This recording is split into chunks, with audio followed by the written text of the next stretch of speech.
Hello जी, hello. कैसे हो भाई साहब?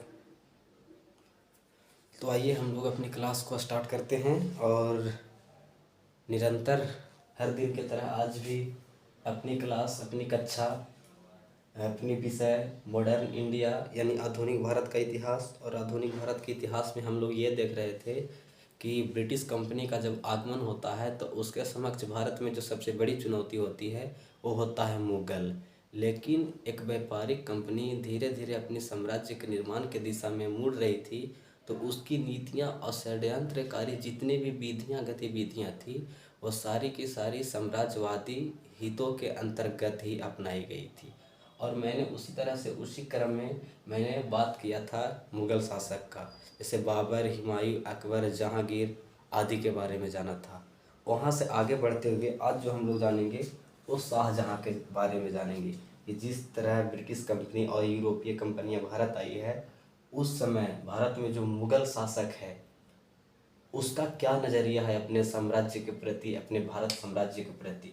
तो वो जो मुग़ल शासक है वो है शाहजहाँ। और देखिएगा शाहजहाँ का क्या नीतियाँ होती है भारत को लेकर।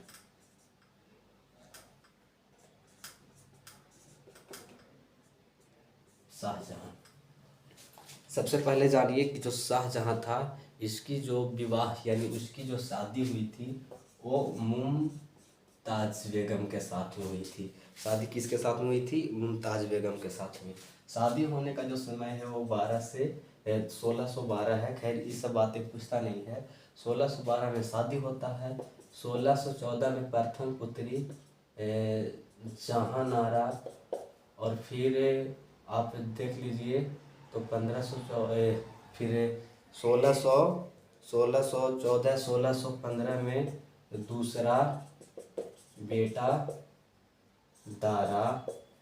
फिर 17 में आप देखिए तो ये इसका 17 में आप जानिए तो ये है 16 में सुजा।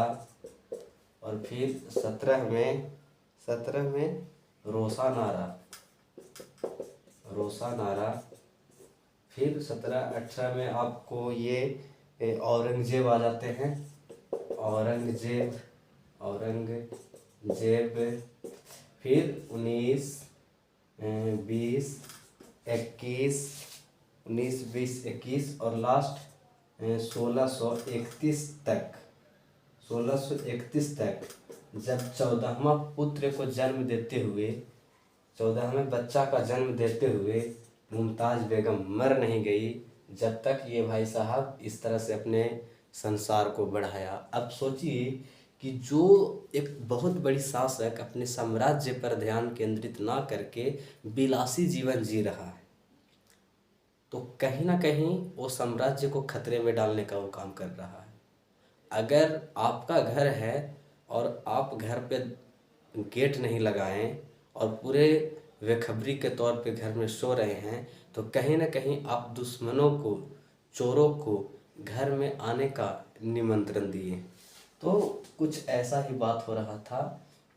भाई साहब शासक बने, शादी हुआ, शादी से आज तक इस तरह का कार्य की, जब तक 14वां बच्चे का जन्म देते हुए मुमताज़ बेगम मर नहीं गई, जब तक इन्होंने अपनी षड्यंत्रकारी दिमाग लगाते हुए इन्होंने अपना काम किया।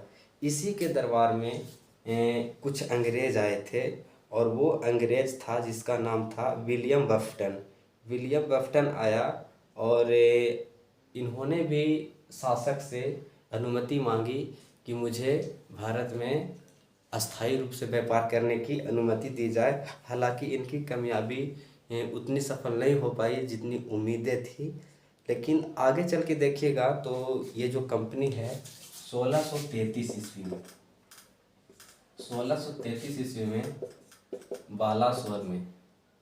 बालासोर यानी ओडिशा का ये एरिया है।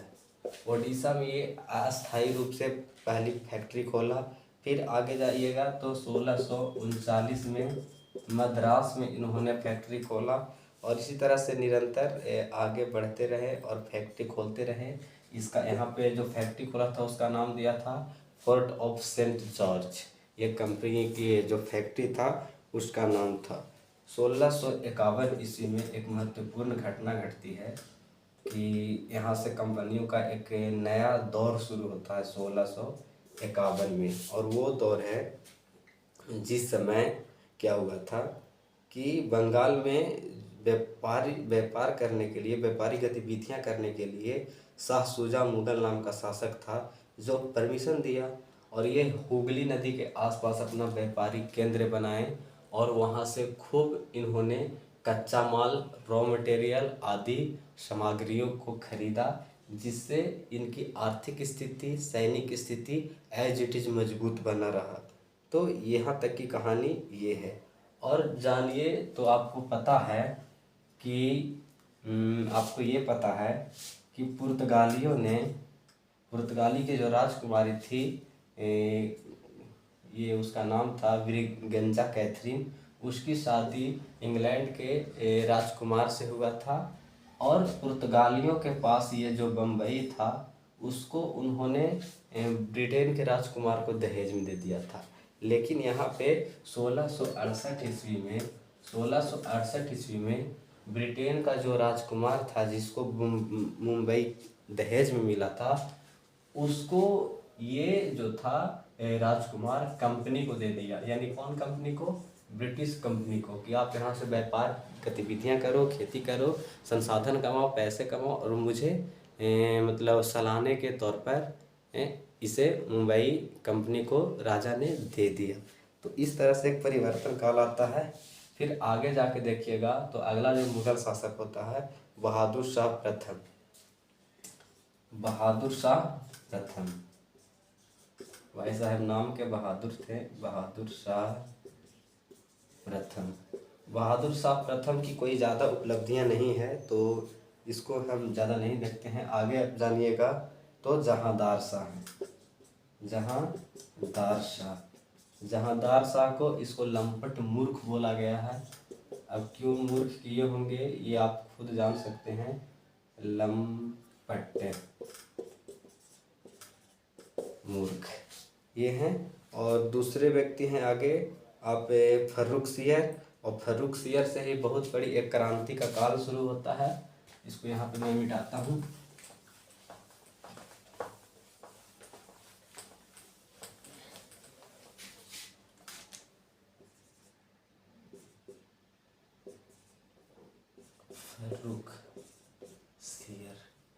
फर्रुख सियर एक मुगल शासक है। इसको घिरनित कायर बोला गया है। यानी कायर क्यों बोला गया आप समझ सकते हैं कि इसके पहले जितने मुगल शासक थे, बाबर, हुमायूं, अकबर कितना अच्छा व्यक्ति था, सुलह एक कुल, यानी सभी का सम्मान हो, सभी का कल्याण हो, सभी की एक अपनी अपनी धर्म हो तो उसकी एक अपनी अलग प्रतिष्ठा हो, यानी एज इट इज सबको मिलाकर चलना चाहते थे अकबर। लेकिन इनके बाद जो शासक आए उन्होंने ही मुगल साम्राज्य की कब्र खोद के रख दी। अब यहाँ पे है फर्रुख सियर। फर्रुख सियर जो था, इसका टाइम पीरियड आप जान लीजिए कि 1713 से 1719। इसको घिरनित कायर बोला जाता है। और इसी के शासनकाल में 1716 में जॉन सुरमन नाम का व्यक्ति आया था, ब्रिटिश आया था, और इसके साथ दो लोग आए थे। एक था डॉक्टर जिसका नाम था हैमिल्टन, और दूसरा इसी का ट्रांसलेटर था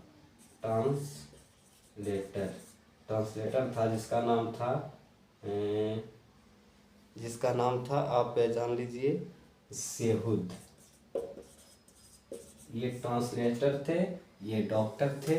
अब यहीं पे आप देखिएगा कि ब्रिटिश काल में जब ये डॉक्टर लोग आते थे तो कहीं ना कहीं इसके जगह पे जो साइंस था, टेक्नोलॉजी था, उसका डेवलप हो चुका था। काश भाई साहब ये इनकी बात को ये समझ जाते, इसकी बातों को, कि ब्रिटेन यूरोपियन कंट्री जितना ज़्यादा डेवलप कर रहा है तो क्यों कर रहा है?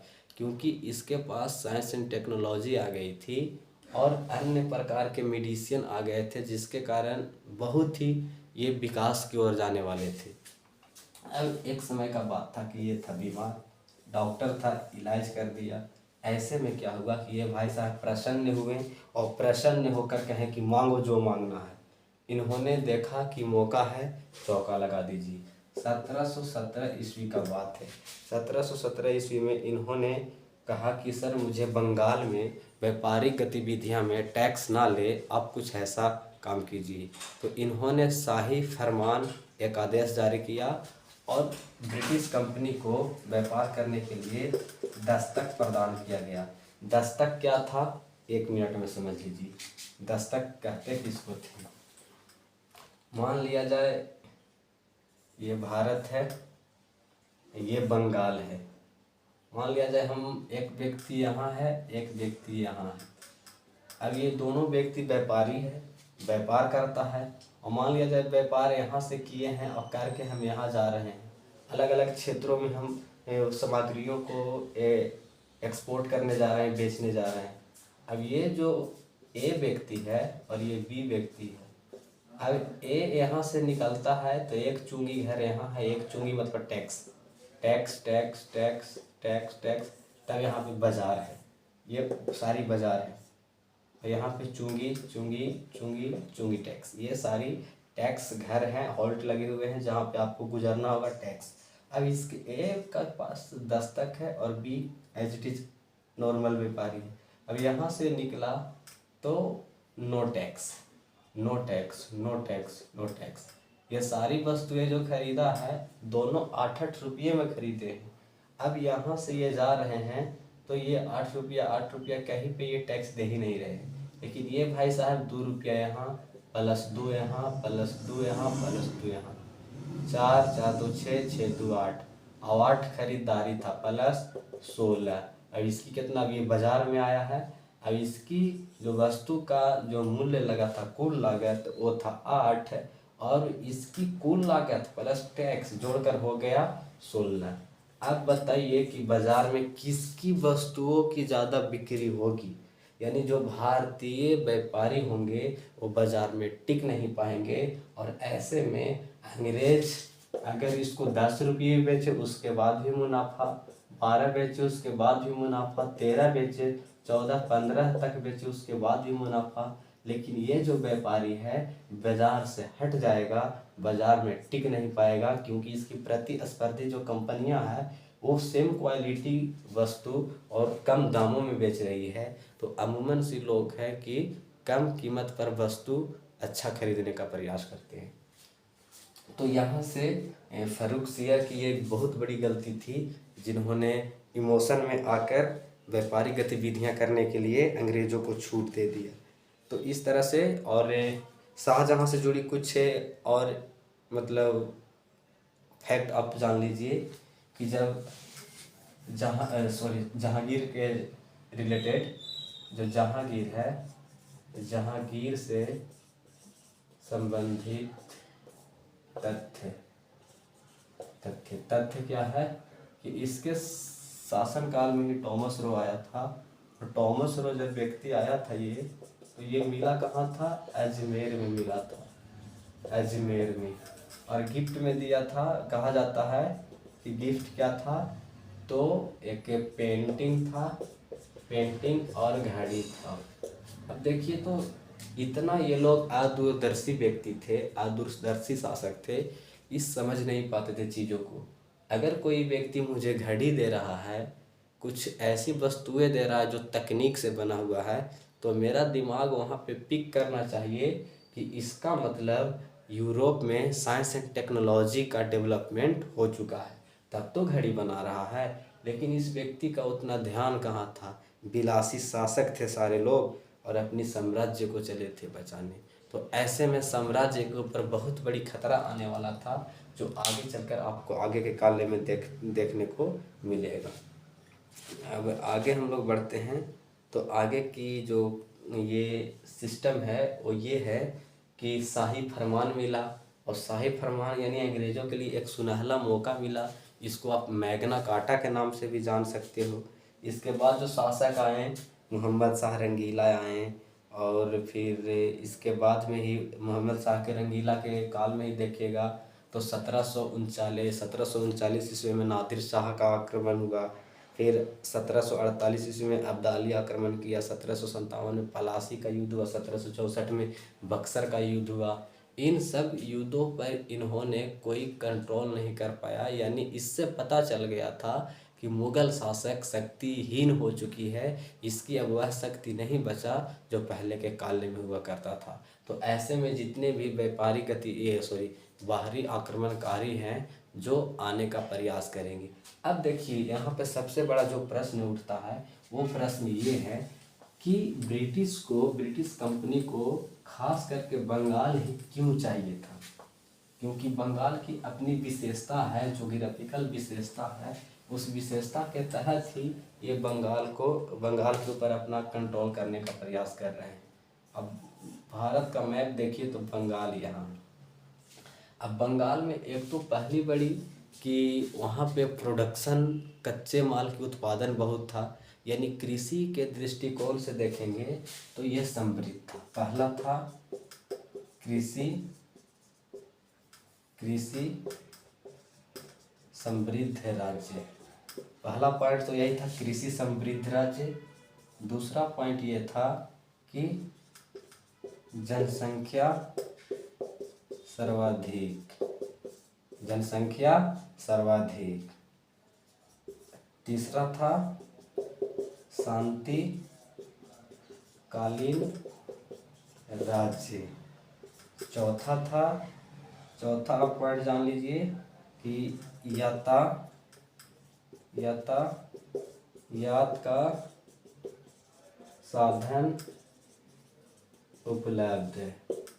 यातायात की साधन उपलब्ध। दूसरी बात कि नॉर्थ ईस्ट क्षेत्र।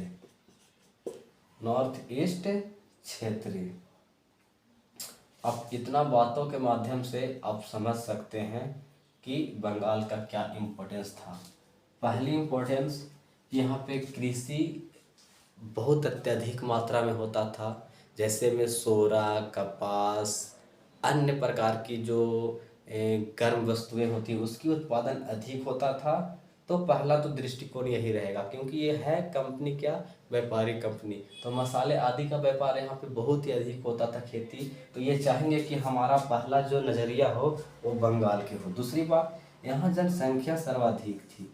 अब जनसंख्या सर्वाधिक रहेगा तो आप यहाँ से कच्चा माल ले जाएंगे यूरोप, और यूरोप से फिर इसी कच्चा माल को बनी बनाई वस्तुओं लाकर कहाँ बेचेंगे, बंगाल में। तो आपकी वस्तुएं खूब बिकेगी, और जब वस्तुएं बिकेगी तो आपका क्या होगा, प्रॉफिट, मुनाफा होगा। तो ये जनसंख्या बहुत अधिक था। तीसरी बात थी शांतकालीन राज्य। दूसरी, बंगाल जो था बहुत ही शांतकालीन था। आप इधर देखिएगा तो हमेशा युद्ध चल रहा था, फ्रेंच कंपनी आ चुकी थी, डच आ चुकी थी। दूसरी बात कि यहाँ पे मराठा राज्य थे, उन लोगों का भी खतरा था। दूसरी बात, इधर देखिएगा आप तो बहुत सारे बुंदेल आदि और इन सारी जो कंपनियां हैं, सारी जो क्षेत्रीय शक्तियां आपस में टकराव बना रहे हैं, और ये जो राज्य है बहुत ही शांतिकालीन है। अब आप जानिए कि जहाँ पे शांति होती है वहीं पे व्यापारिक गतिविधियाँ या और कुछ भी एक्टिविटीज़ बहुत अच्छा से सफल हो सकता है। आप मान लीजिए आपका गांव है, अब आपके गांव के चौराहे पे हमेशा दंगे होते हैं, हमेशा तरह तरह की एक्टिविटीज़ होते रहती है, तो क्या आप वहाँ पे अच्छी व्यापार कर पाएंगे, क्योंकि वहाँ पे लोग ही नहीं आएंगे। तो ऐसे में इनके लिए ये जो राज्य था बहुत ही प्रिय था। आगे यातायात का साधन, और आप देख रहे हैं ये बंगाल के जो ये सागर है, ये सागर के ये जो यातायात के मार्ग है उसके लिए भी ये बहुत ही सुलभ है। तो यातायात का भी साधन है, यहाँ से जाएगा जहाज से, यहाँ पे जहाज लगाएगा, माल को ट्रांसपोर्ट करेगा। फिर है कि नॉर्थ ईस्ट। अब देखिए नॉर्थ ईस्ट से क्या तात्पर्य है। अब बंगाल यहाँ है, बंगाल के बगल में है बिहार, फिर है यूपी, फिर यहाँ पे आप देखिएगा दिल्ली, हरियाणा। अगर इस क्षेत्र में कोई शासक आ गया है तो देखिए तो सेफ भी है कि नहीं। इसलिए एक पॉइंट और जानेंगे कि अपनी सुरक्षा। देखिए एकदम बंगाल यहाँ पे सेफ है। सेफ क्यों है कि आक्रमण जब भी होता था भारत में तो ये नॉर्थ वेस्ट बॉर्डरी से, क्योंकि इधर सागर है, इधर सारी जो राज्य है वो अपना राज्य है, इधर है ये हिमालय पर्वत, तो यही नॉर्थ वेस्ट बॉर्डर से सारे आक्रमणकारी राज्य आते हैं। अब आप देखिए कि अपनी सुरक्षा के दृष्टिकोण से भी अंग्रेज सेफ है कि नहीं। दूसरी बात कि आगे चल के आप देखिएगा कि जब ब्रिटिश 1764 ईस्वी में बक्सर का युद्ध लड़ेगा, तो बक्सर के युद्ध में 3 भारतीय थे, मुगल बहादुर शाह जफर और थे अवध का नवाब शुजा-उद-दौला और मीर कासिम जो बंगाल से भागा था। तो ये व्यक्ति बक्सर के युद्ध में ये तिरिपक्षीय गुट को हराकर ऐसा नहीं कि अवध के नवाब को भगा देगा, उसको कहेगा ये अवध के नवाब को कि आप यूपी में आओ, यूपी में तुम रहो, अपनी गद्दी को संभालो, उसके बदले कुछ मुझे प्रॉफिट देना है और उसके बाद आप गद्दी पे बने रहो। क्यों ऐसा चाह रहा है? वो बहुत दूर की सोच रही वो कंपनियां, क्योंकि यहाँ से जब कोई आक्रमण होगा तो यहाँ पे मेरा दोस्त है, यहाँ पे भी मेरा दोस्त है, यूपी में भी दोस्त और बिहार में भी। तो अब जानिए तो कि पहले गोली कौन खाएगा? ये खाएंगे, उसके बाद कौन? ये। तो इन दृष्टिकोण से भी यानी सुरक्षात्मक दृष्टिकोण से अंग्रेजों ने बंगाल को एक षड्यंत्रकारी नीति के तहत यहाँ पे काम किया।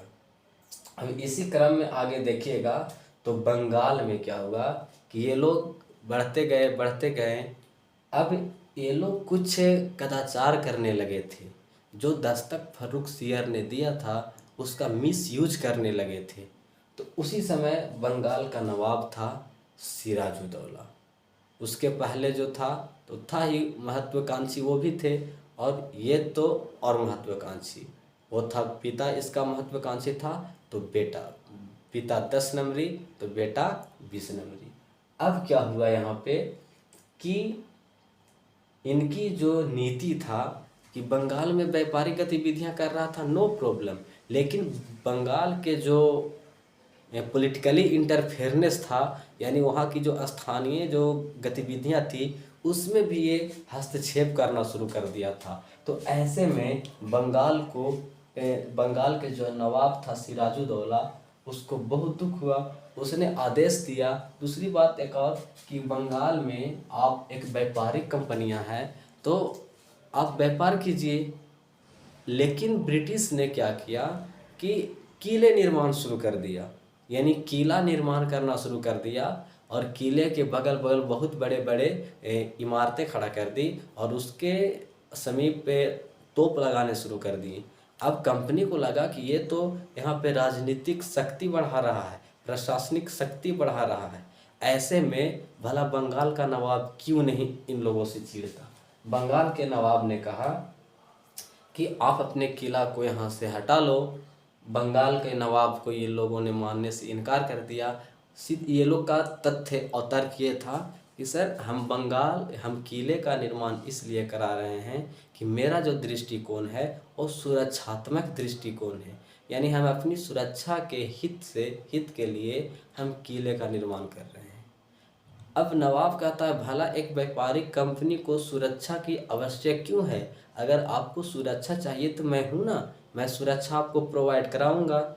ऐसे में आदेश दिया शासक कि आप अपनी कोठी यहाँ से हटा लीजिए, आप व्यापार कीजिए, इसके लिए हम आपका स्वागत करते हैं। कंपनी ने ऐसा करने से मना किया, लेकिन अंततः कुछ दिनों बाद क्या होता है कि लगभग 30,000 सैनिकों के साथ यहाँ पे जाकर सिराजुद्दौला ने उस पर आक्रमण कर दिया। और आक्रमण करने के बाद यहाँ से लोग गए और एक के बगल में पौंडुचेरी है, इस सागर के द्वीप है फुल्टा द्वीप, पौंडुचेरी के आसपास। तो फुल्टा द्वीप में जाके यहाँ पे टिक गए। फिर तुरंत यहाँ साउथ से रॉबर्ट क्लाइव और वाटसन नाम का अधिकारी आता है और रॉबर्ट क्लाइव और वाटसन के नेतृत्व में पुनः बंगाल में अपनी गतिविधियां बढ़ानी प्रारंभ होती है। और इस समय आगे जाके देखिएगा कि एक बहुत बड़ी युद्ध होगा जिसे कहते हैं पलासी का युद्ध।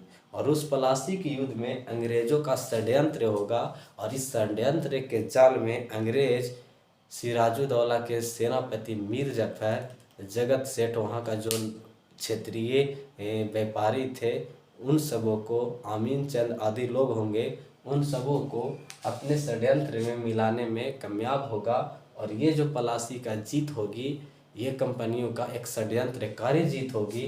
लेकिन 1764 का जो जीत होगी ये सैनिक प्रबलता की जीत होगी, सैनिक प्रचंडता की जीत होगी।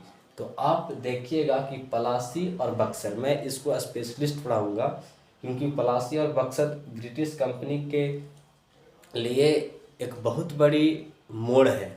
क्योंकि मोड़ की शुरुआत तो पलासी से हो जाता है, क्योंकि बंगाल जीतने के बाद अंग्रेज़ों के ढेर सारे संसाधन प्राप्त हुए। अब संसाधन प्राप्त हुआ तो उसका आर्थिक स्थिति बेहतर हुआ, ब्रिटिश का जो सरकार है उसकी आर्थिक स्थिति बेहतर हुआ, आर्मी अच्छे पद्धति पर बनेंगे, सुख सुविधा बढ़ेगी। तो यहीं से ही अंग्रेज़ों की जो साम्राज्यवादी नीति थी उसकी बीजारोपण प्रारंभ हो गया था। तो यहाँ तक हम लोगों ने जान लिया कि बंगाल को ही क्यों। और कल का एक प्रश्न था कि सर कारतेज पद्धति क्या था, तो उसकी चर्चा 1 मिनट में मैं कर देता हूँ। कारतेज या एक इसी में जुड़ा हुआ है आर्मेडा काफिला। कारतेज पद्धति 1 मिनट में समझ लीजिए कि समुद्र पर पहले यूरोपीय कंपनियों का प्रभुत्व हुआ, फिर उसके बाद डचों को हुआ, फिर उसके बाद ब्रिटेन का हुआ। अब मान लिया जाए समुद्र में पुर्तगाली ईस्ट इंडिया कंपनी का शासन था, तो पुर्तगाली ईस्ट इंडिया के लोग ही व्यापार करेंगे, व्यापारी गतिविधियां करेंगे समुद्र में। अगर आपको व्यापार करना है तो आपको समुद्र में अपनी जहाज़ ले जाने के लिए आपको कारतेज लेना पड़ता था। कारतेज मतलब समझ जाइए कि लाइसेंस, परमिशन लेना पड़ता था। आपने पुर्तगालियों से परमिशन लिया, लेकिन फिर क्या गारंटी कि आप इस समुद्र में सफ़र कर रहे हैं तो आप सेफ हैं। बहुत सारी समुद्र लुटेरे भी होते हैं, आपकी शिप को, आपकी जहाज़ को लूट सकते हैं। ऐसे में कहा कि ऐसा करो, आप कारतेज लिया ठीक है, लेकिन आप कुछ और एक्स्ट्रा बिल चुका कर आप आर्मेडा काफिला ले लो। यानी काफिला का मतलब है आगे आगे आपकी शिप रहेगी और पीछे पीछे हमारे लोग रहेंगे जो आपको शिप को सुरक्षा मुहैया कराएंगे। इसी को कहते हैं कारतेज या आर्मेडा काफिला। ये कल प्रश्न आया था, मैंने मैसेज को देखा था। तो ये है आपका जवाब कि कारतेज मतलब एक लाइसेंस। अगर समुद्र पर आपका कंट्रोल है तो आप समुद्र का स्वामी हैं, और ऐसे में अगर कोई दूसरा व्यक्ति समुद्र में व्यापार करना चाहता है समुद्र के माध्यम से, तो आपसे वो कारतेज लेगा। और कारतेज भी लेगा तो क्या गारंटी है कि वो समुद्र में सेफ रहे, समुद्र में सुरक्षात्मक उसकी दृष्टि बने रहे। क्योंकि समुद्र लुटेरे होते हैं, तो ऐसे में उसकी जहाज़ लूट भी जा सकती है। तो लूट जा सकती है तो ना लूटे, इसीलिए कारतेज के साथ साथ स्वामी के लोग कहें कि आप कारतेज ले रहे हो हमसे ठीक है, लेकिन उसके बावजूद भी समुद्र में अगर आपको लोग लूट लेते हैं तो मुझे नहीं कहना, इसलिए आप हमसे आर्मेडा काफिला भी ले लो कि आपके आगे आगे शिप जाएगी, पीछे से सुरक्षा मुहैया कराते हुए हमारे लोग रहेंगे, तो आपको टेंशन लेने की आवश्यकता नहीं है। ये एक नीति था, इसी को कहते हैं कारतेज पद्धति। और कारतेज पद्धति से ही जुड़ा हुआ शब्द है आर्मेडा काफिला। तो आप यहाँ तक सारी बातों को समझ पाए होंगे। अगर आपको लगता है कि यहाँ पे चीज़ें छूट रही है तो आप मुझे बिल्कुल याद दिलाएं। तो आज के लिए हम यहीं तक बात करते हैं, फिर हमारी मुलाकात होगी अपनी नेक्स्ट क्लास में। Thank you all of you.